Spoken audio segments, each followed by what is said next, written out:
अक्षरपुरी गांव में मंगरू अपनी माँ माया के साथ रहा करता था। इस गांव में हड्डियों से जुड़ी दिक्कतें हर इंसान को थी, मानो ये अब पुश्तैनी देन हो गई हो। आज मंगरू अपनी 60 वर्षीय माँ को व्हील चेयर पर बिठाकर बढ़ई के दुकान ले जा रहा था। क्या हाल चाल है मंगरू? आज माताजी के साथ यहाँ कैसे आना हुआ? वो भैया, आपने ये जो व्हीलचेयर हमें दी है ना, ये कुछ ठीक नहीं है। अभी महीना भर भी नहीं हुआ इसे बनवा के और ये फिर खराब हो गई। पूरा गांव भी तो यही इस्तेमाल कर रहा है। तुमने खरीदी थी 2 साल पहले, तो अब खराब तो हो ही जाएगी ना। बेटा बढ़ई, तुम्हारे पिता जो व्हीलचेयर बनाते थे वो तो इतने मजबूत होते थे कि 2 पुश्तें इस्तेमाल कर ले। वो क्या है ना, वो पिताजी बनाते थे चाची। देखो भैया, ना लेना है तो बता दो, वरना जब पैसे होंगे तब आ जाना। चलो मंगरू, और परेशान करना ठीक नहीं। दोनों वहाँ से सरपंच के घर की ओर निकल पड़ते हैं। आओ मंगरू, प्रणाम माताजी।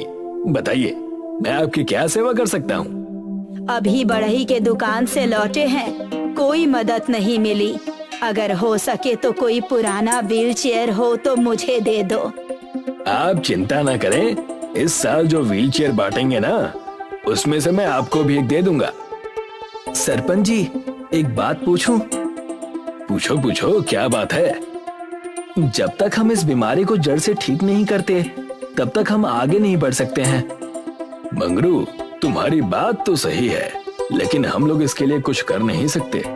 तुम सब जवान खून हो, कोशिश करना कि तुम्हारी आयु में इसका कोई ना कोई उपाय कर लो।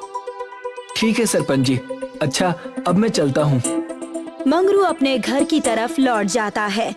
बढ़ई, जो कि सिर्फ अपने फायदे के लिए खराब व्हीलचेयर बना रहा था, उससे मंगरू बहुत ही निराश था। रात हो चुकी थी और माया के सोते ही मंगरू नदी किनारे टहलने चला जाता है। मंगरू नदी किनारे बैठकर पत्थर मार रहा था और खुद से बातें कर रहा था।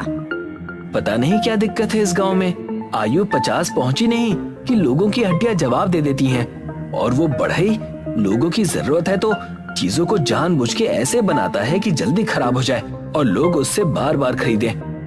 तभी नदी से एक महिला के चिल्लाने की आवाज आने लगी।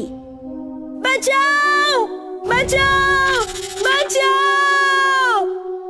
अरे कौन है? क्या हुआ? चिल्लाते हुए वो आवाज बाहर आ जाती है और पता चलता है कि कोई घायल मगरमच्छ है, जिसके पैरों में मछुआरों का कांटा घुसा है। अरे मोरी मैया, ये क्या है? मेरी मदद करो, मुझे बचा लो। मंगरू को बहुत डर लगता है, फिर भी वो हिम्मत जुटाकर उस मगरमच्छ की पीड़ा दूर करने के लिए चला जाता है। मंगरू मगरमच्छ के पैरों से वो कांटा निकाल देता है और एक कपड़े से उस घाव को बांध देता है। लो, अब राहत होने में थोड़ा समय लगेगा।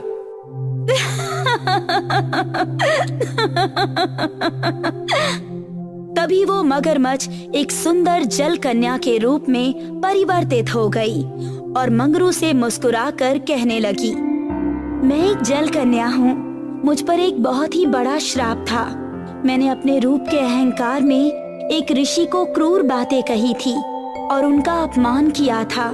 तब से उन्होंने मुझे श्राप दिया था कि मेरा भयानक मगरमच्छ जैसा चेहरा हो जाएगा और कोई बहुत ही साहसी और नेक इंसान होगा जो कि इस रूप को देखकर भी मेरी मदद करेगा।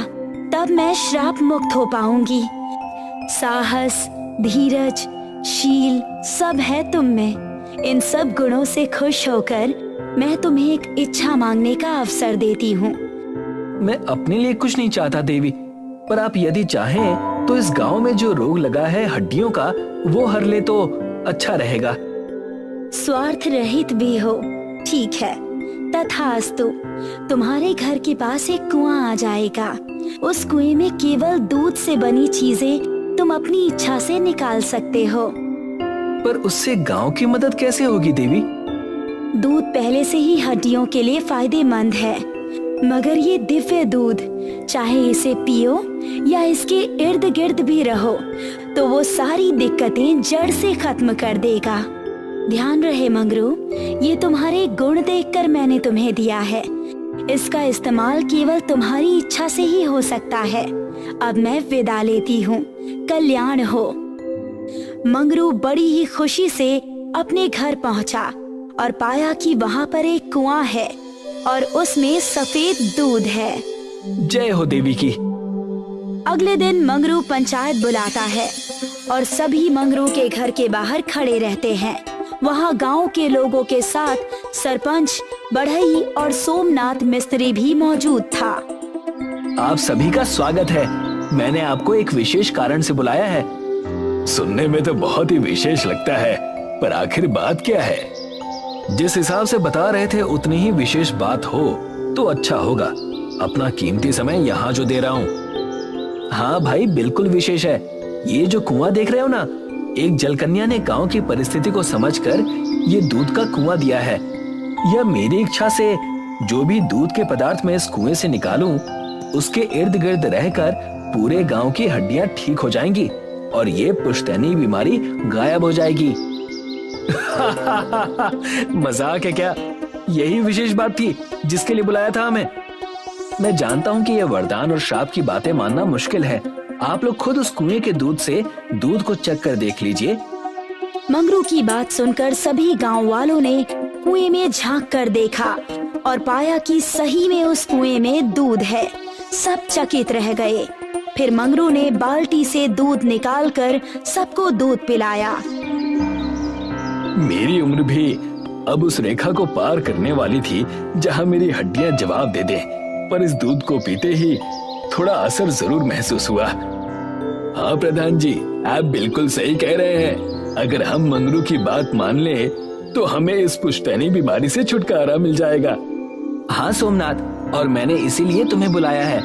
मैं चाहता हूँ कि हम सब मिलकर हर घर को इस दूध से बने हुए पनीर से बनाएं। मेरी इच्छा से ये पनीर के रूप में बाहर आएगा और ठोस हो जाएगा। ठीक है मंगरू। सभी बड़े खुश थे और अगले ही दिन सब मिलकर घर में पनीर बनाने लगे। मानो गांव में खुशी की एक नई लहर आई हो। मानो गांव के लोगों में एकता का जन्म हुआ हो। हर कोई देखना चाहता था कि पुश्तों से चली आ रही इस बीमारी का अंत कैसा होगा और वो कितना सुगम होगा। मिस्त्री और सरपंच मंगरू के घर बैठे थे। माया भले ही डंडे की मदद से चल रही थी, पर अब वो चल पा रही थी। मात्र 2 महीनों में इतना सुधार हुआ है कि पूछो मत। हाँ सरपंच जी, अगर सब ठीक रहा तो मात्र 2 साल में ये दिक्कत जड़ से खत्म हो जाएगी और आने वाली पीढ़ी को कभी दिक्कत ही नहीं होगी। पर एक बात ध्यान में रखिएगा कि वो बढ़ई, उसने मेरी नाक में दम कर रखा है। कहता है कि मैं गांव की मदद ना करूं। बचपन की दोस्ती की कस्में देना और उससे काम ना बना तो नाता खत्म करने की धमकियां देने लगा। ये तो चिंता की बात है। आखिर वो ऐसा क्यों कर रहा है सरपंच जी? तुम भोले हो बेटा मंगरू, इसीलिए समझ नहीं पा रहे। अगर सबकी दिक्कतें खत्म हो जाएंगी तो उसका धंधा तो चौपट हो जाएगा ना। मंगरू कुछ सोचने लगा, पर उसने कुछ जवाब नहीं दिया। कुछ कहते क्यों नहीं मंगरू? अगर कोई बात है तो हमें बताकर मन हल्का कर लो। नहीं, शायद हमें कुछ करने की जरूरत ही नहीं। पर वो क्यों? अगर असल में बढ़ई कुछ करने की कोशिश करेगा तब आप खुद ही समझ जाएंगे। मैं बढ़ई पर अब भी भरोसा रखना चाहता हूँ और यदि कोई दिक्कत आई तो उसका असर गांव पर नहीं होगा। ठीक है, जैसा तुम कहो मंगरू। सब अपने घर चले गए और मंगरू गांव में दूध बांटने निकल गया। देखते ही देखते शाम हो गई। बढ़ई कुएं के पास एक बाल्टी में कुछ लेकर खुद से बातें कर रहा था। आया बड़ा मेरा धंधा चौपट करने वाला। लोगों का नेता बनने का बहुत शौक है ना। ये सारा केमिकल डालकर इस पूरे दूध को खराब कर दूंगा, फिर देखते हैं। बढ़ई पूरी बाल्टी कुएं में खाली करने लगा। तभी अचानक उस कुएं के ऊपर वही सुंदर जल कन्या प्रकट हो गई। इस दुनिया में कर्मों का बड़ा खेल है। चाहो या ना चाहो, जान कर करो या अनजाने में, पर कर्म करे बिना जीवन नहीं चलता। कौन हो तुम और कहना क्या चाहती हो? कहना मैं ये चाहती हूँ कि अगर कर्म करने ही हैं तो अच्छे करो, वरना खराब कर्मों का प्रतिफल बहुत ही कड़वा होता है। अच्छा, बड़ी बड़ी बातें मत करो। कौन देगा मुझे सजा? हाँ? तुम्हारी भ्रष्ट सोच और कर्मों का बस एक ही उपाय है। मैं तुम्हें ये श्राप देती हूँ कि तुम्हारी हड्डियाँ लचीली हो जाएंगी और तुम खुद का भार भी नहीं उठा पाओगे। तब तुम्हें समझ आएगा कि जिन लोगों को ये दिक्कत है वो कैसे झेलते हैं। और ये श्राप तभी टूटेगा जब कोई इंसान जो कि बिल्कुल भी भ्रष्ट ना हो और नेक हो, वो तुम्हारी मदद करेगा। वो तुम्हारी करतूतों को जानकर भी तुम्हें माफ कर दे। तभी बढ़ई अचानक से किसी लचीली वस्तु की तरह जमीन पर गिर गया और जल कन्या वहाँ से गायब हो गई। बचाओ मुझे, बचाओ, कोई बचाओ, बचाओ मुझे। मंगरू तभी सोमनाथ के साथ वहाँ पहुँचा और देखा कि बढ़ई किसी लचीली वस्तु की तरह जमीन पर गिरा हुआ है। अरे भाई बढ़ई, ये क्या हुआ तुम्हें?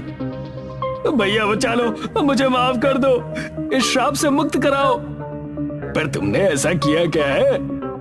वो बढ़ई रोते रोते सारी बातें बताता है।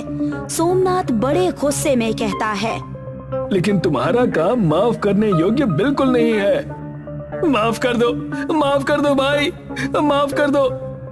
तुम्हें ये समझना होगा कि भ्रष्ट होने के कारण तुम्हें ये श्राप मिला है। लोगों की पीड़ा का फायदा तो तुमने उठाया ही, पर जब वो पीड़ा से दूर होने लगे तो तुमने फिर उन्हें उसी पीड़ा में झोंकने की कोशिश की। मैं जानता हूँ, मैं समझता हूँ, जब खुद पर बीत रही है तब समझ आ रहा है मेरे बाबा लोगों की इतनी मदद क्यों करते थे।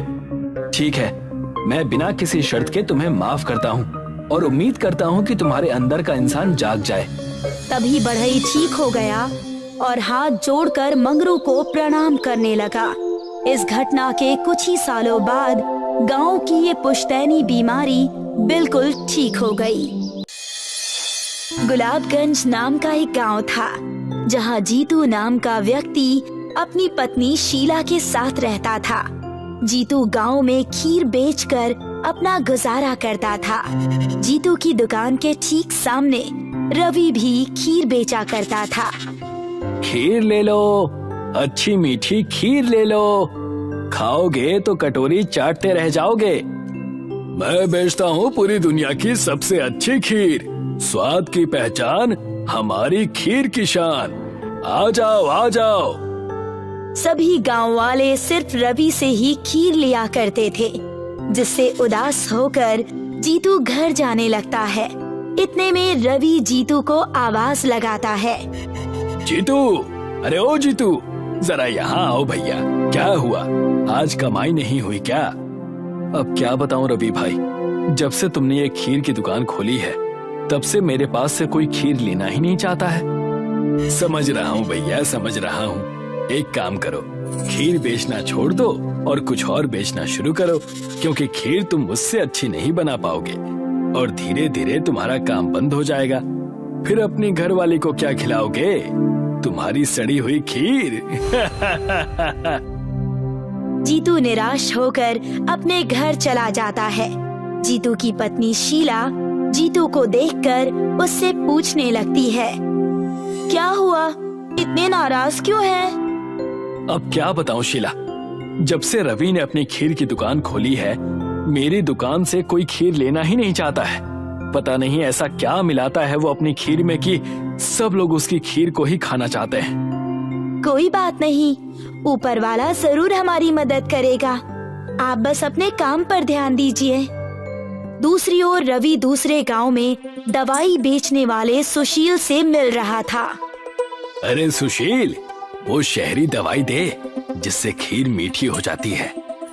मैं दे तो दूंगा, मगर याद रखना, अगर इसको ज्यादा मात्रा में खीर में डाला ना तो ये लोगों को बीमार भी कर सकता है। अरे जानता हूँ, मैं कहाँ इस दवाई को पूरी डालने वाला हूँ खीर में। रवि उस शहरी केमिकल को अपनी खीर में डाला करता था, जिससे खीर और स्वादिष्ट हो जाती थी। एक दिन ऐसे ही जीतू नदी के किनारे बैठकर अपने आप से बात कर रहा था। जब पिताजी थे तब खीर की दुकान कितनी अच्छी चलती थी, मगर अब जब खीर की दुकान मेरे पास है तो कोई खीर खरीदना ही नहीं चाहता है। अगर ऐसा ही चलता रहा तो मैं और मेरी पत्नी पूरी तरह से कंगाल हो जाएंगे।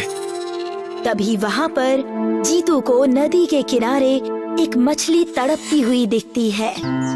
ओह, शायद ये मछली गलती से नदी से बाहर आ गई होगी। मैं अभी इसे फिर से नदी में डाल देता हूँ। जैसे ही जीतू उस मछली को नदी में डालता है, वो एक खूबसूरत जल परी में बदल जाती है, जिसके बालों में गुलाब के फूल लगे हुए थे। शुक्रिया आपका, आपने मेरी मदद की। कई साल पहले मुझे एक साधु ने श्राप दिया था और कहा था, जब तक कोई नेक इंसान तुम्हारी मदद नहीं करेगा तब तक तुम्हारा श्राप नहीं टूटेगा। आज आपने मेरी मदद करके मेरा श्राप तोड़ दिया। आपका बहुत बहुत शुक्रिया जीतू। मांगो, क्या चाहिए आपको? मैं आपकी मदद करूंगी। अगर आप मेरी मदद करना चाहती हैं तो मेरी बस इतनी मदद कीजिए कि मेरी खीर और अच्छी से बिकने लगे। जलपरी अपने सिर से गुलाब का फूल निकालकर जीतू को दे देती है। इसे रख लीजिए। इस गुलाब के फूल की पंखुड़ियों को अपने खीर में डालकर गांव में बेचिएगा। ये कोई ऐसा वैसा गुलाब का फूल नहीं है। इसे जब आप अपनी खीर में डालेंगे तो आपकी खीर दुनिया की सबसे स्वादिष्ट खीर बन जाएगी। मगर इसका इस्तेमाल किसी गलत इरादे से मत कीजिएगा, नहीं तो ये गुलाब का फूल उल्टा काम करेगा। जलपरी ये कहकर चली जाती है और जीतू उस गुलाब के फूल को अपने घर ले जाता है। अगला दिन होता है। जीतू और रवि दोनों अपनी खीर की दुकान खोलते हैं। जीतू अपने खीर में उस गुलाब के फूल की पंखुड़ियों को डाल देता है। मीठी खीर का असली खजाना, गुलाब की खीर का जादू पुराना, स्वाद में भरा दिल को छू जाए, गुलाब की खीर सबको भाए, आओ आओ और गुलाब की खीर खाओ। ये कौन सी खीर है भैया? पहले कभी नहीं सुनी। गुलाब की खीर? ये तो मैंने कभी नहीं सुनी। चलो चख कर देखते हैं। दोनों ही आदमी जीतू की दुकान पर पहुंचते हैं। अरे जीतू, जरा ये खीर चखाना तो। कभी सुना नहीं गुलाब की खीर के बारे में। जी, अभी देता हूँ। जीतू दोनों को एक एक प्लेट खीर देता है, जिसे खाकर मानो उनके होश ही उड़ गए हों। अरे, ये तो बहुत ही स्वादिष्ट खीर है। मैंने कभी ऐसी खीर नहीं खाई। तुम खीर की बात कर रहे हो? मैंने इससे पहले इतना अच्छा कुछ खाया ही नहीं। भाई लाओ और 2 प्लेट दे दो। मैं तो आज खीर खाऊंगा पूरे दिन। लाओ भाई, मुझे भी 2 प्लेट दो। जीतू उन लोगों को गुलाब की खीर खाने के लिए देता है। धीरे धीरे पूरे गांव में जीतू की गुलाब की खीर की चर्चा होने लगती है। रवि ये सब देखकर दूसरे गांव में दवाई वाले सुशील के पास जाकर कहता है, अरे ससुरा, तुमने कैसी दवाई दी है? कुछ काम ही नहीं कर रही है। सब लोग तो जीतू के पास ही खीर खाने जाते हैं। कहीं तुमने इससे अच्छी दवाई तो उसे नहीं दे दी? कैसी बातें कर रहे हो भाई साहब? मैंने कोई दवाई वगैरह नहीं बेची उसे, और उसकी खीर की बात इस गांव तलक है। पता नहीं किस तरीके से वो इस गुलाब की खीर को बना रहा है। मैंने सुना है कि उसके पास कोई जादुई फूल है, जिसकी पंखुड़ियां तोड़कर वो अपनी खीर में डालता है। अगर ऐसा होता तो अब तक उसकी वो पंखुड़ियां खत्म हो गई होती। तुम क्या बात नहीं सुनते हो क्या? मैंने कहा वो जादुई फूल है। जैसे ही वो पंखुड़ियां तोड़ता होगा तभी नई पंखुड़ियां आ जाती होंगी। अगर ऐसा है तो फूल मेरे पास होना चाहिए। बोलो, मेरा साथ दोगे? हाँ हाँ ठीक है, आता हूँ। मगर जो खीर तुम बेचोगे उसमें मेरी भागीदारी भी होनी चाहिए। अरे बिल्कुल होगी, क्यों नहीं होगी। तुम साथ तो दो मेरा। हम मिलकर खीर बेचेंगे और उस जीतू को इस धंधे से बाहर कर देंगे। जीतू दूसरी ओर खीर बेच बेच कर धनवान हो जाता है। वो और उसकी पत्नी बहुत खुश होते हैं। तो एक दिन रवि और सुशील दोनों ही उनके घर के खिड़की के पास खड़े होकर उनकी बातें सुनने लगते हैं। देखिए जी, मैंने कहा था ना कि ऊपर वाला हमारी मदद जरूर करेगा। हाँ, तुमने ठीक कहा। हमारी मदद के लिए ऊपर वाले ने मुझे उस जलपरी से मिलाया और उसने मुझे ये गुलाब दिया। अच्छा सुनो, इस गुलाब को तुम संभाल कर रसोई घर की तिजोरी में रख देना। जी ठीक है। चलो मैं चलता हूँ। जीतू अपनी दुकान में चला जाता है। देखा सुशील, इससे ये बात तो पक्की हो गई कि उसकी खीर उस गुलाब के फूल की वजह से ही इतनी स्वादिष्ट होती है। और तो और किसी जलपरी ने उसे वो फूल दिया था। अब आगे क्या करना है रवि? आगे क्या, अब बस हमें उस जादुई गुलाब के फूल को चुराना है और अपनी खीर में डालना है। मगर हम उस फूल को चुराएंगे कैसे? बस तुम देखते जाओ और वो करो जो मैं कहता हूँ। रात का समय हो जाता है। रात के अंधेरे में जब सब चैन की नींद सो रहे होते हैं, उसी वक्त रवि और सुशील जीतू के घर में घुस जाते हैं।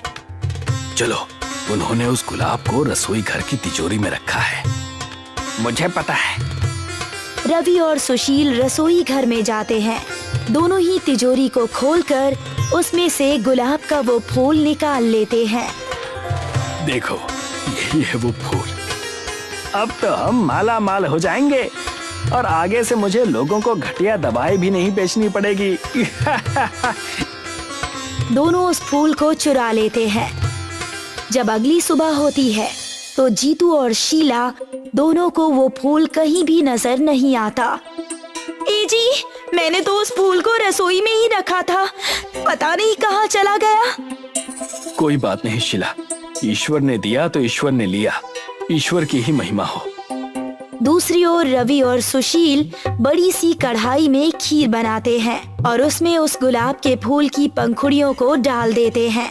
खीर और स्वादिष्ट बनाने के लिए वो शहरी केमिकल को भी उस खीर में डाल देते हैं और पोस्टर लगा देते हैं, गुलाब की खीर। अरे वाह रवि, तुम भी गुलाब की खीर बेचने लग गए क्या? बहुत ही अच्छी बात है। लाओ फिर हम दोनों को एक एक प्लेट खीर तो खिलाना। हाँ हाँ, अभी देता हूँ। ये खीर उस जीतू की खीर से कहीं ज्यादा अच्छी है। रवि उन दोनों को खीर खाने के लिए देता है। खीर खाते ही दोनों का गुस्सा 7वें आसमान पर चला जाता है। मैंने अपनी जिंदगी में इतनी गंदी खीर कभी नहीं खाई। मैं कभी तुमसे खीर नहीं लूंगा। अपनी खीर अपने पास ही रखो। ये बोलकर दोनों ग्राहक वहाँ से निकल जाते हैं और रवि और सुशील दोनों गुस्से में आ जाते हैं। ये तो बिल्कुल अच्छी खीर नहीं है। सब इस फूल की वजह से हुआ। हाँ, सब इस फूल की वजह से हुआ है। रवि गुस्से में फूल को नीचे फेंक देता है। नीचे फेंकते ही जलपरी प्रकट हो जाती है। तुम दोनों स्वार्थी हो। अपने स्वार्थ के लिए तुमने ये फूल एक नेक इंसान से चुरा लिया। मैं तुम दोनों को नहीं छोड़ूंगी। तुम दोनों अभी के अभी बिल्ली में बदल जाओगे। जैसे ही जलपरी ये कहती है, दोनों ही बिल्ली में बदल जाते हैं और जीतू को वो फूल अपनी दुकान पर पड़ा हुआ मिल जाता है। कमलागंज नाम का एक गांव था। वहाँ एक खूसट जमींदार रहता था। लोगों को परेशान करना और लोगों को पराजित करना उसे बहुत पसंद था। बताओ, आज क्या लाई हो खाने में? जमींदार साहब, अपने कंगन बेचकर मैं आपके लिए बिरयानी लाई हूँ। अब तो आप हमारी जमीन वापस दे दीजिए। अरे वाह, ये हुई ना बात। क्या करोगी जमीन वापस लेकर? तुम्हारा पति तो वैसे भी मेरे खेतों का मजदूर है। कृपा करे, हम पे बख्श दे। तभी वहाँ मुंशी आया और कहने लगा, मालिक, खुशखबरी, उस बैजू ने भी अपनी जमीन हमें गिरवी दे दी। ये तो होना ही था। अब पूरा गांव हमारी मुट्ठी में है। नहीं ठाकुर साहब, गांव के सड़क किनारे की जमीन अभी भी नवीन के परिवार के पास है। कौन नवीन? मैंने उसे ठीक से पहचाना नहीं। वही जिसकी पत्नी अभी कुछ ही दिन पहले बीमारी के चलते गुजर गई। चल तो जरा हम भी शोक मनाएं उसके घर पर। ठाकुर और मुंशी नवीन के घर जाने के लिए निकल गए। वहां जाकर देखा कि नवीन अपनी पत्नी की तस्वीर से ही बात कर रहा है। भाग्यवान, जब से तुम गई हो मैं सुकून से जी नहीं पा रहा। हमेशा तुम्हारी यादों में खोया रहता हूँ। भगवान करे तुम जहाँ कहीं भी हो बस खुश रहो। इस वक्त इसे परेशान करना उचित नहीं लग रहा मालिक। बाकी जैसा आप कहें। तुम तो मेरी पत्नी के बारे में भली भांति जानते हो, तो डरना किस बात से। चलो अंदर और सीधा काम की बात करो। ठाकुर और मुंशी दोनों सीधे नवीन के कमरे में चले गए। अच्छा, तो तुम हो नवीन। तुम्हें मैंने कई बार बगीचे में बैठे देखा है। मैं वहां अपनी पत्नी काजल के साथ समय बिताया करता था। अच्छा, तो एक काम करो, सारा सामान बांध लो, अपनी बोरिया बिस्तर बांधकर उसी बगीचे में चले जाओ। तुम्हारी सड़क के किनारे की जमीन मेरे नाम कर दो। चाहे जो हो जाए, मैं अपनी कोई भी जमीन तुम्हें नहीं देने वाला। जैसा तुम्हें ठीक लगे बच्चे। उस वक्त ठाकुर और मुंशी वहां से चुपचाप चले जाते हैं। उसके बाद ठाकुर एक कटोरी खीर लेकर अपने घर के गुप्त कमरे में जाता है। उसकी धर्मपत्नी, जो कि काला जादू करती है। आ गए तुम। खीर की महक तो बहुत अच्छी आ रही है। लाओ दे दो और बताओ अब क्या करना है। रूपमती, गांव के एक किसान की जमीन हड़पनी है। मैं इस वजह से तुम्हारे पास ये खीर लेकर आया हूँ। उसका नाम है नवीन। बस इतनी सी बात। खीर रखकर दुम दबाकर भाग जाओ, तुम्हारा काम हो जाएगा। ठाकुर उस गुप्त कमरे का दरवाजा बंद करके भाग गया। उस रात रूपमती नवीन के घर चुड़ैल के रूप में गई। आज बड़ी अच्छी नींद आएगी। दिन भर मेहनत की है। मेहनत करने के बाद नींद बड़ी अच्छी आती है। और जैसे ही नवीन अपने खाट पर सोने गया, उसने सामने देखा रूपमती एक भयानक चेहरा लिए उसके पास खड़ी है। कौन हो तुम? मम्मी बचाओ, मम्मी बचाओ। अगर तुमने अपनी सारी जमीन ठाकुर के नाम नहीं की तो तुम्हें मैं अपने साथ ले जाऊंगी। मुझे कहीं मत ले जाओ। मैं अपनी सारी जमीन ठाकुर साहब के नाम कर दूंगा। कृपया करके मुझे मत मारो। नवीन भागता हुआ मुंशी के घर पहुंचा और कहने लगा, मुंशी जी, कहाँ दस्तखत करना है बताइए, मैं सब करने के लिए तैयार हूँ। तुम बड़े जल्दी आ गए। जान बची तो लाखों पाए। बस तुम ठाकुर से कहना अब वो मेरे पास ना आए। नवीन ने अपनी सारी कीमती जमीनें उनके नाम कर दी। ये बात जानकर ठाकुर बड़ा खुश हुआ और कहने लगा, ये तो होना ही था। अब पूरा गांव हमारे कब्जे में है। जब तक मेरी पत्नी रूपमती मेरे साथ है तब तक मुझे कोई नहीं हरा सकता। हाँ जनाब, गांव में जहाँ तक हमारी नजरें जाएंगी वहाँ तक आपकी जमीनें हैं। एक तरफ ठाकुर और मुंशी बड़े खुश थे। गांव के लोगों ने एकजुट होकर सभा रखी। आखिर कब तक हम ठाकुर की बेईमानी सहते रहेंगे? उसकी डरावनी पत्नी बहुत खतरनाक है।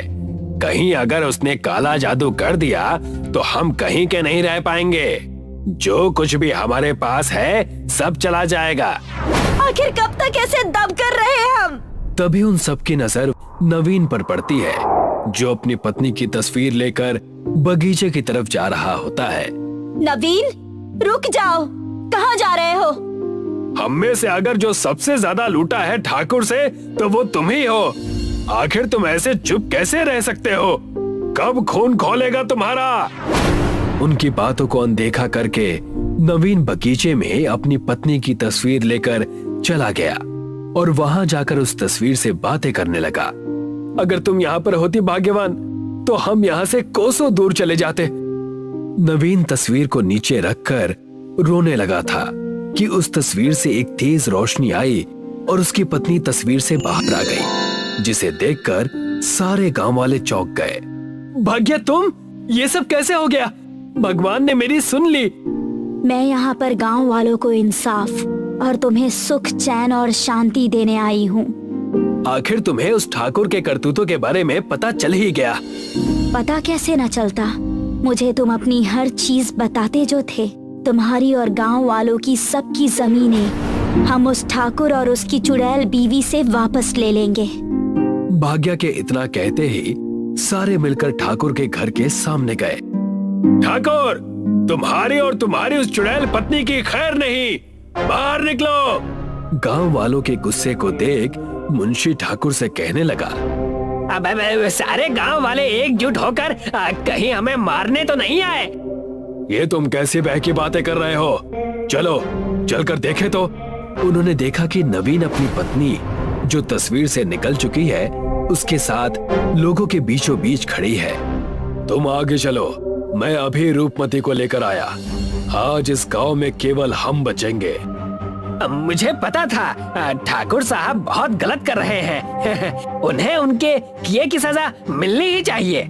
मुंशी और गांव वाले बात कर ही रहे थे कि ठाकुर की चुड़ैल पत्नी रूपमती वहां आ गई और गांव वालों और भाग्या पर आग की बारिश करने लगी। आग की लपटें इतनी तेज थीं कि गांव वाले इधर उधर भागने लगे।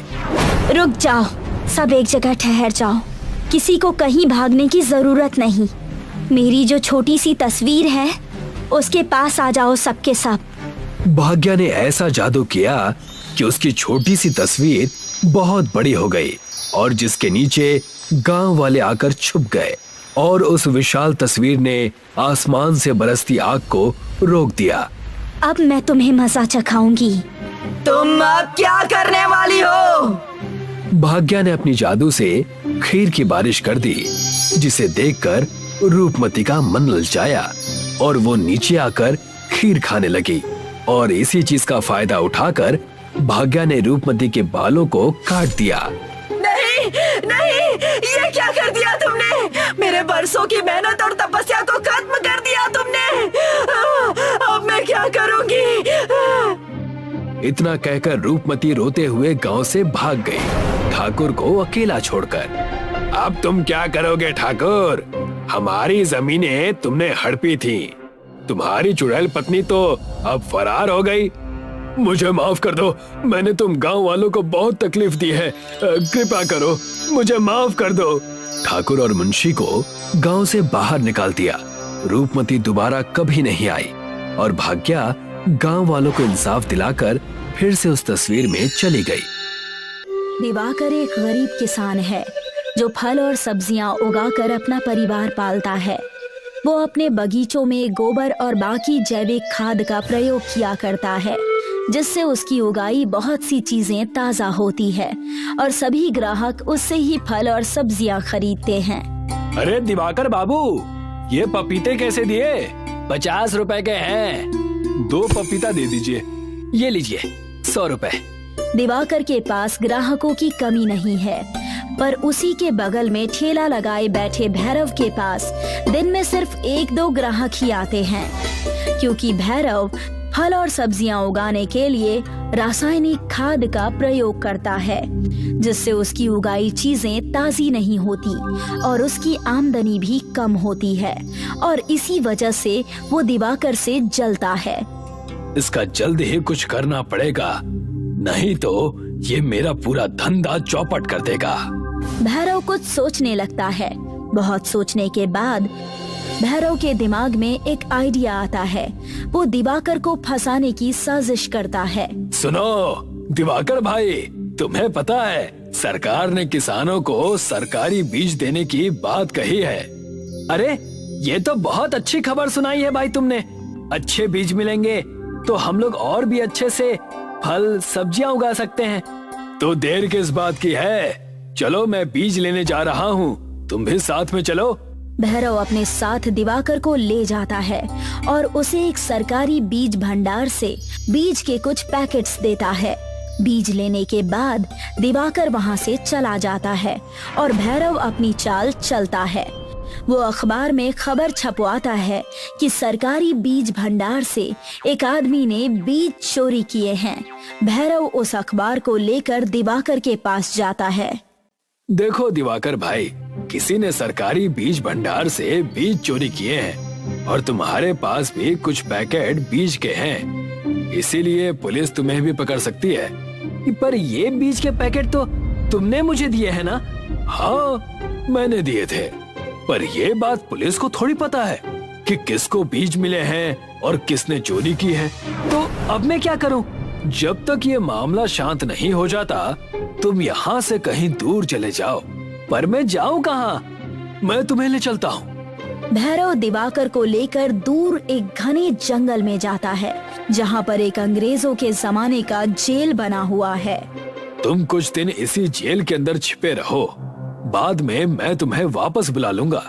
तुम्हारा बहुत बहुत धन्यवाद भाई, तुमने मुझे उस बेमतलब की आफत से बचा लिया। भैरव वहाँ से वापस आ जाता है और दिवाकर जेल के अंदर एक तहखाने में छिपकर रहने लगता है।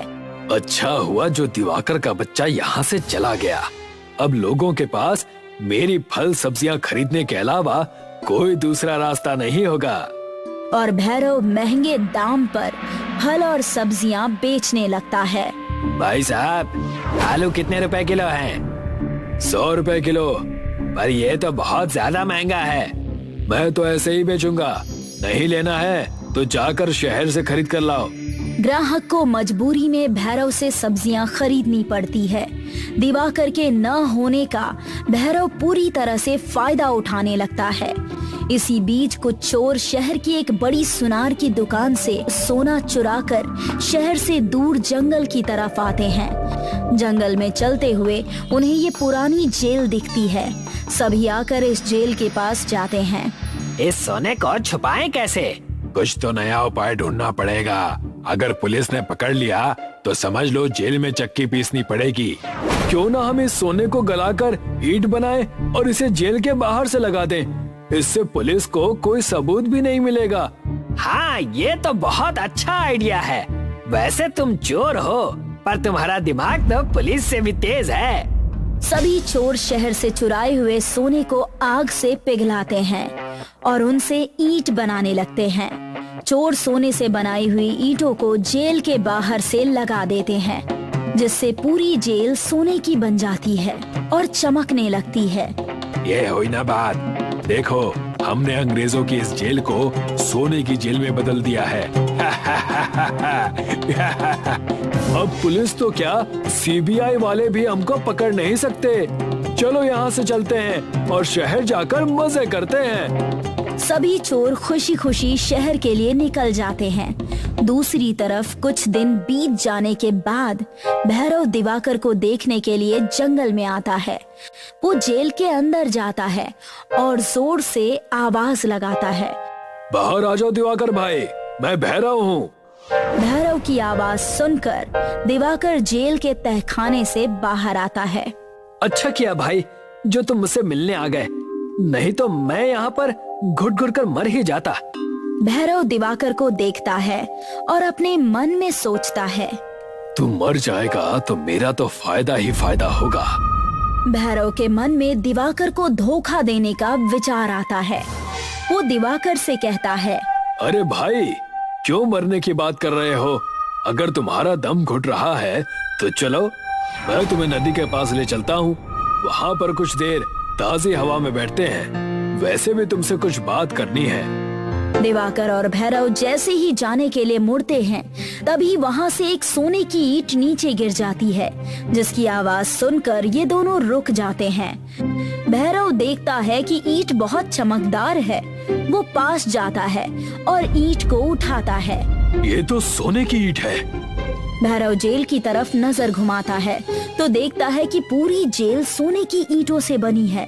ये देखकर भैरव बहुत खुश हो जाता है। उसको खुश होता हुआ देख दिवाकर उससे पूछता है, क्या हुआ भाई, तुम बहुत खुश नजर आ रहे हो? भैरव ईंट को पीछे छुपाते हुए हड़बड़ी में कहता है, कुछ नहीं, तुम जाओ यहाँ से। पर तुमने ही तो कहा कि हम दोनों नदी किनारे ताजी हवा में जाएंगे और तुम मुझसे कुछ बात भी करना चाहते थे।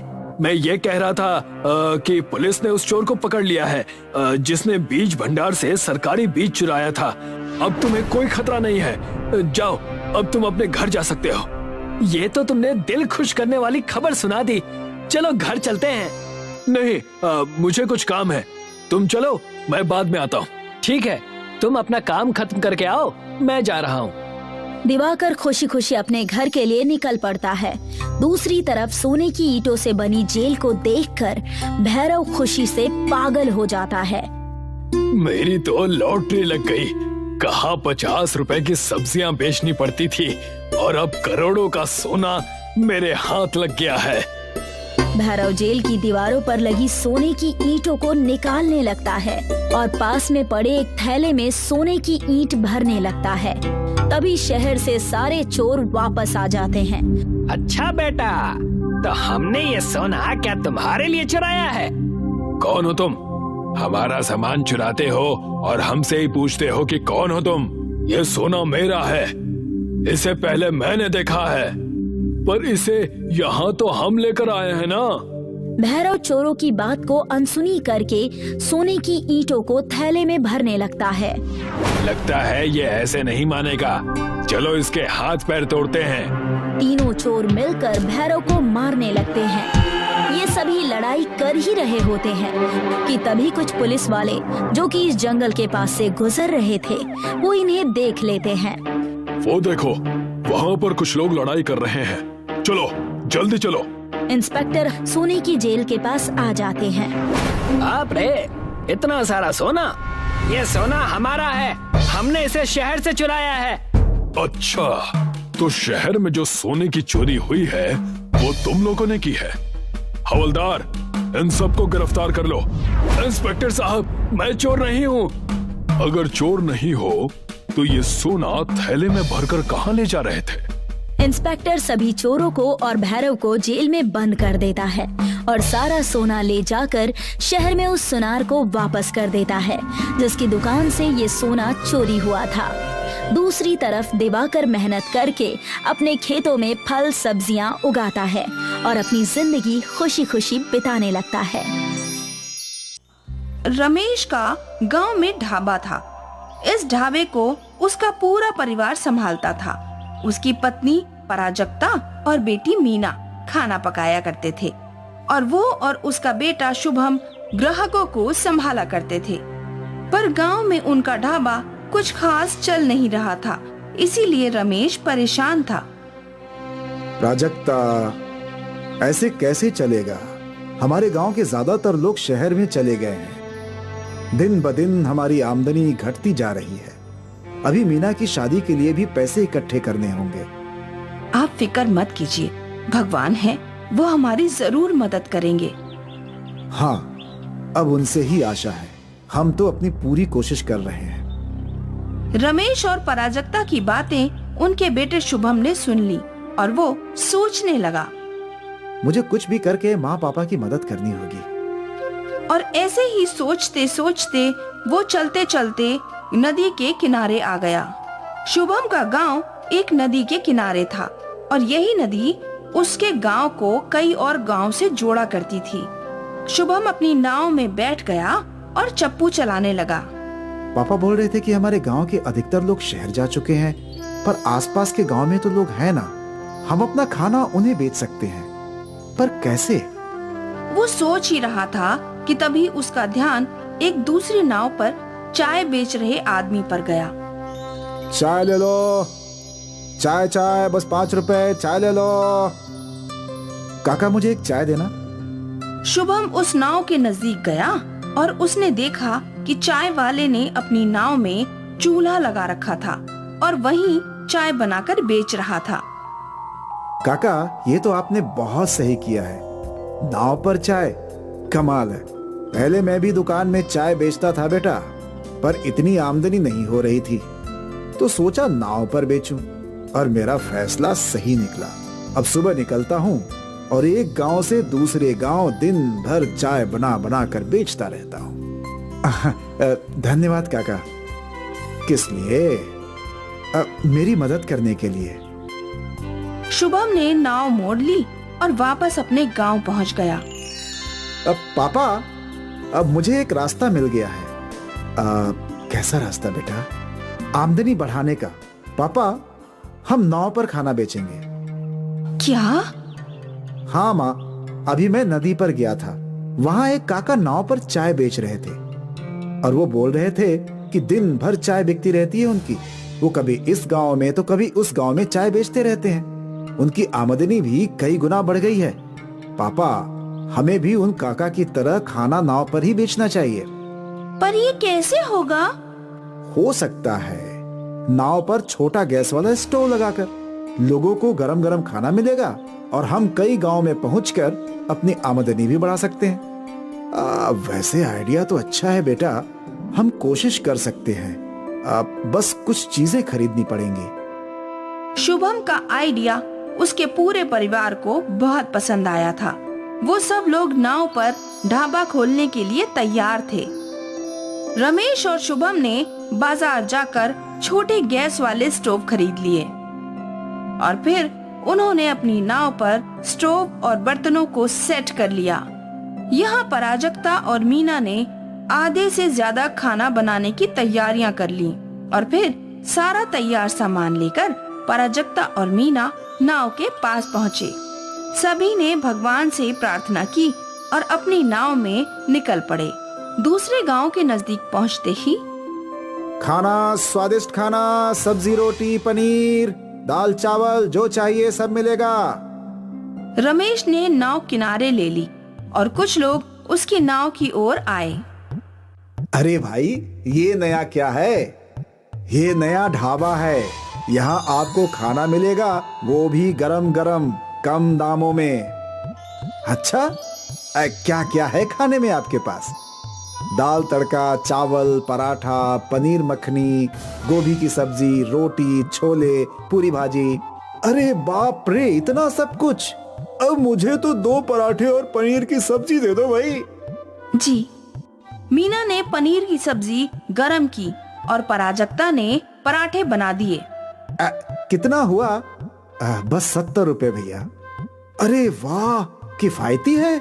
हमारे गांव के होटल में इतने के 120 रुपए लग जाते हैं। दाम सुनकर कई और ग्राहकों ने ऑर्डर दिए। दाल तड़का और जीरा राइस पार्सल कर दो भाई। मुझे 2 पूरी भाजी दे देना। जी भैया। प्राजक्ता और मीना फटाफट खाना बनाने लगी और रमेश और शुभम ग्राहकों को परोसने लगे। पहले दिन ही गांव में उन्हें 8-10 ग्राहक मिल गए। जब ग्राहक आना खत्म हुए तो रमेश ने नाव चलाना शुरू कर दिया। वो लोग अगले गांव रुके और यहाँ भी एक एक करके कई ग्राहकों ने उनसे खाना खरीदा और फिर उसके अगले गांव। ऐसा करते करते शाम तक रमेश का तैरता ढाबा 8 गांव में घूम चुका था। प्राजक्ता, आज एक दिन की कमाई 4000 रुपए हुई है। ये तो हमारे ढाबे पर हफ्ते भर में नहीं होती। हाँ शुभम, तुम्हारा ये आइडिया कमाल का है। अब से हम रोज ज्यादा खाना तैयार करके आएंगे। जी पापा, मुझे यही उम्मीद थी। अब हमें आदमियों की सोचने की जरूरत नहीं है। हमारी मेहनत को दिशा मिल गई है। हमें ऐसे ही मेहनत करना जारी रखना होगा। हाँ। फिर क्या था, रमेश का परिवार रोज कड़ी मेहनत करने लगा। वो लोग नाव से गांव-गांव घूमकर खाना बेचने लगे। सभी खुश थे, लेकिन उनकी ये प्रगति रमेश के गांव में रह रहे भानु से देखी नहीं गई। भानु रमेश से जलता था। मुझे इस रमेश का कुछ न कुछ करना ही चाहिए, वरना ये मुझसे भी ज्यादा पैसे कमाएगा। मैं ऐसा होने नहीं दूंगा। रात के अंधेरे में भानु ने रमेश की नाव तोड़ दी। अब देखता हूँ तुम लोग कैसे नाव पर खाना बेचते हो। रमेश और उसका परिवार जब नदी किनारे पहुंचा तो अपनी नाव की ये हालत देखकर परेशान हो जाते हैं। अब हम क्या करेंगे पापा? नाव तो बिल्कुल टूट चुकी है। अरे हम इतना सारा खाना कहाँ बेचेंगे? गांव का एक बूढ़ा बुजुर्ग उनकी ये सारी बातें सुन रहा था। बेटा, तुम लोग मेरी नाव ले जाओ। मैंने तुम सबकी मेहनत देखी है और तुम्हारी वजह से कई लोगों को अच्छा खाना भी मिलता है। ये अच्छा काम रुकना नहीं चाहिए। तुम जब तक चाहो मेरी नाव इस्तेमाल कर सकते हो। वैसे भी दिन भर नाव चलाकर क्या ही कमा लेता हूं मैं। धन्यवाद काका, आपने हम पर बहुत बड़ा एहसान किया है। एहसान नहीं बेटा, इसे तुम मेरी मदद समझ लो। काका की नाव उनकी नाव से बड़ी और बेहतर थी। शुभम और रमेश ने उस बड़ी नाव में गैस स्टोव लगाया और ढेर सारा तैयार खाना भी रख लिया और फिर वो लोग निकल पड़े। रोज की तरह वो लोग अलग अलग गांव में रुककर खाना बेचने लगे। ग्राहक बढ़ गए थे और उनकी आमदनी भी। शाम के समय वो लोग अपने गांव लौटे और रमेश उस बूढ़े आदमी के घर गया। काका, आज आपकी वजह से मैं खाना बेच पाया। आपकी दया के लिए शुक्रिया। इसे कबूल कीजिए। हमारी कमाई बहुत अच्छी हुई है और उसके आप भी हकदार हैं काका। पहली बार कोई मुझे नाव नहीं चलाने के पैसे दे रहा है। 40 सालों से बस नाव चलाकर ही पैसे कमाता आया हूँ। अब बुढ़ा हो चुका हूँ, शरीर साथ नहीं दे रहा है।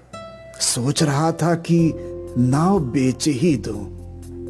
नहीं काका, आपको नाव बेचने की जरूरत नहीं है। हम आपकी नाव चलाएंगे और आपको रोज आपकी नाव का किराया भी दे देंगे। भगवान तुम्हारा भला करे बेटा। बूढ़े आदमी ने रमेश को नाव देकर उसकी मदद की और रमेश ने बूढ़े आदमी को रोज किराया देने की बात करके उनकी मदद की और यूं ही ये मदद का सिलसिला चलता रहा। और शायद इसी अच्छाई की वजह से दिन ब दिन रमेश के तैरते ढाबे की आमदनी बढ़ती जा रही थी। और ये देखकर भानु तिलमिला गया। वो रमेश का बुरा करना चाहता था, पर अनजाने में उसने ही रमेश का भला कर दिया। 1 साल बाद रमेश ने अपनी बेटी मीना की शादी भी बड़ी धूमधाम से करवा दी और भानु अब भी रमेश को देखकर जलता भुनता रहता। रमेश और उसके परिवार की मेहनत रंग लाई। ताजपुर नामक गांव में मनोहर और दिलीप नाम के 2 युवक रहते थे।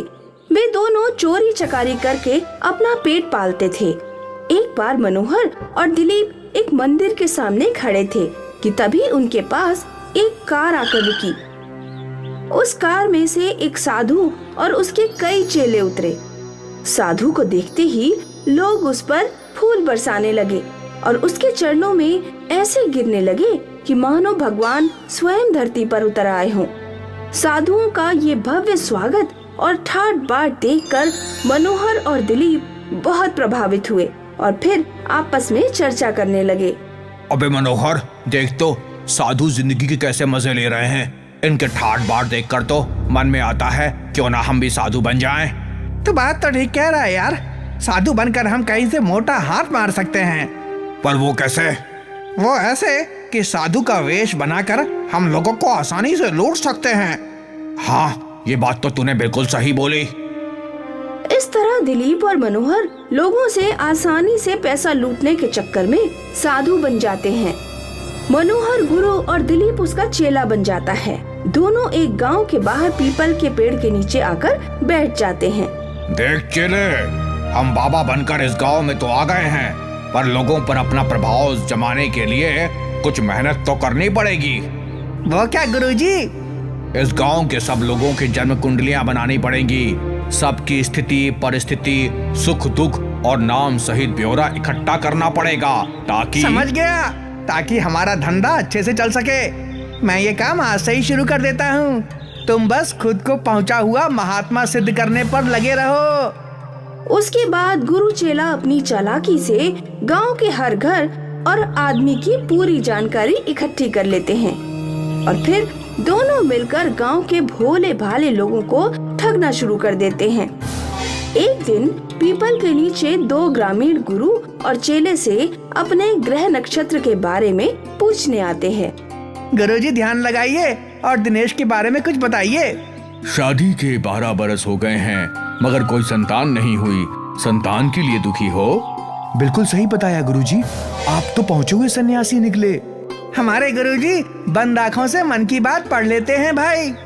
क्या गुरुजी कुछ भी बता सकते हैं? अरे नहीं, अब तो गुरुजी के ध्यान का समय हो गया है। अब आप लोग जाइए कुछ पूछना है तो कराइएगा। ये कहकर गुरु फिर से ध्यान करने लगते हैं और फिर अगले दिन गुरुजी, बालक का कष्ट तो बता दिया, अब इस कष्ट का निवारण भी बताइए। हाँ गुरुजी, आप तो पहुंचे हुए सन्यासी हैं, कोई ऐसा उपाय बताइए जिससे मुझे भी संतान सुख प्राप्त हो। दिनेश के ये पूछने पर गुरुजी कहते हैं, महादोष है, तुम्हारी राशि में महादोष चल रहा है बालक। जब तक वो दोष दूर नहीं होगा तब तक तुम बाप नहीं बन सकते हो।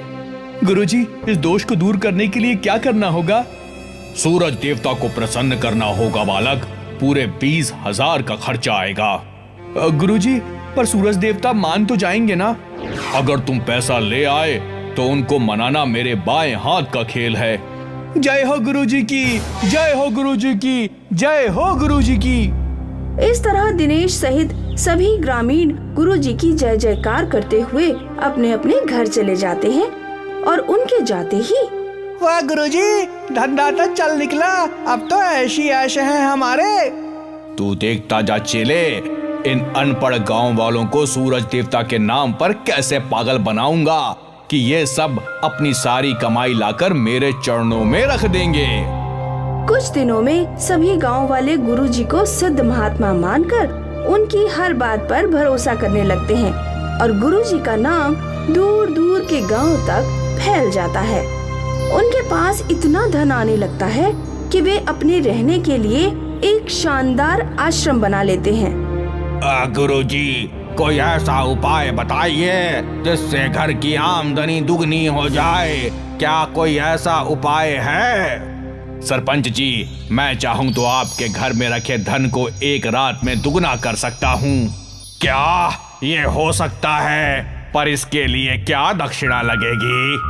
हमें दक्षिणा का कोई लालच नहीं है सरपंच, हम तो साधु हैं, साधु। चेला बिल्कुल ठीक कह रहा है। तो फिर क्या करना होगा? कुछ खास नहीं, बस सूरज देवता को प्रसन्न करने के लिए सूर्य संक्रांति का उपवास रखना होगा और सूर्य को जल देकर दान देना होगा। अपनी श्रद्धा के अनुसार दान दीजिए, आपका काम हो जाएगा। धीरे धीरे धन को दोगुना करने वाली बात सारे गांव में फैल जाती है और सब एक दूसरे से छिपकर गुरुजी के पास आने लगते हैं।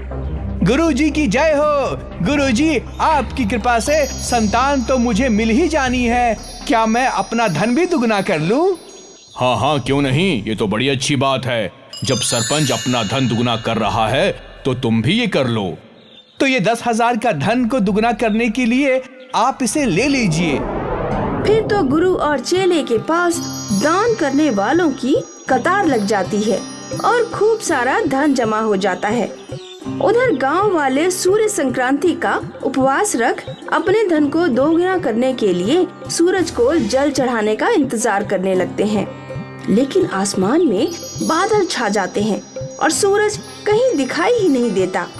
ये देख गांव वाले घबरा जाते हैं और गुरु के आश्रम की तरफ भागने लगते हैं। गुरुजी, सूरज तो निकला ही नहीं, अब क्या होगा? गुरुजी, आप तो दिव्य पुरुष हैं, जल्दी से कोई उपाय कीजिए। उनकी बात सुनकर गुरुजी को ठगी का एक नया उपाय सूझ जाता है। ये तो अनर्थ हो गया। सूरज देवता को एक खतरनाक राक्षस ने चुरा लिया है और वो उसकी कैद में है। उन्हें राक्षस की कैद से मुक्ति दिलानी होगी। सूरज को राक्षस की कैद से मुक्ति दिलाने के लिए क्या करना होगा गुरुजी? अगर सूरज कैद से आजाद ना हुए तो क्या होगा गुरुजी? आप सब बर्बाद हो जाएंगे। आपके घरों में रखा सारा धन राख हो जाएगा और गांव में हमेशा के लिए अंधेरा छा जाएगा। गुरुजी की ये बात सुनकर गांव वाले हैरानी से एक दूसरे का मुंह ताकने लग जाते हैं और तभी, गुरुजी, सबको राक्षस से मुक्त कराने का उपाय तो बताइए। हो सकता है कि ये गांव वाले उस उपाय को करने के लिए तैयार हो जाएं। हाँ हाँ गुरुजी, कुछ भी करना पड़े, हमारे धन को राख होने से तो बचाना ही होगा और साथ ही सूरज को वापस भी लाना ही होगा। सरपंच की बात सुनकर गुरुजी खुश हो जाते हैं और फिर, इसका केवल यही उपाय है सरपंच कि आप सब गांव वाले आज रात के लिए अपना सारा सोना चांदी रुपया पैसा मेरे आश्रम में लाकर रख दें। यहाँ रहेगा तो वो राख होने से बच जाएगा। और फिर सूरज का क्या होगा? आज रात मैं आपके धन की रक्षा करूंगा और कल सूरज को राक्षस की कैद से मुक्त कराने के लिए पूजा पाठ करूंगा। इस तरह आपके दोनों काम सिद्ध हो जाएंगे। गांव वालों को गुरुजी में पूरी श्रद्धा थी